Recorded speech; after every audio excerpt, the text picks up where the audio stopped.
இப்ப பாத்தீங்கன்னா நாங்கள் புட்டு குத்துறோம் மக்களே. ஏன் புட்டு குத்துறோம்னு பாத்தீங்கன்னா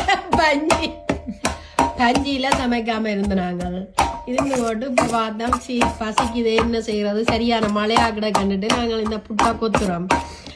இது அரிசி மாவும் கோதுமாவும் போட்ட நீங்கள் போட்டு குத்தி அவிக்கிறோம். இதுதான் புட்டு. தேங்காய் பூ எல்லாம் போட்டு பிரட்டியாச்சு. இனி நாங்கள் காணும் தந்தை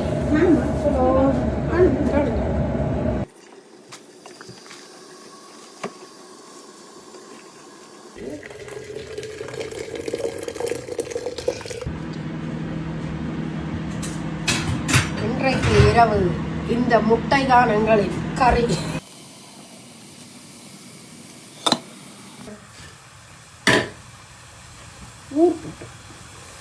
ஊர் புட்டு ரெடி, ஊர் புட்டு ரெடி மக்களே. நாங்கள் நேத்துப்பட்டி புட்டு சாப்பிட போறோம். ஓகே பாய், மீண்டும் இன்னொரு வீடியோல சந்திப்போம்.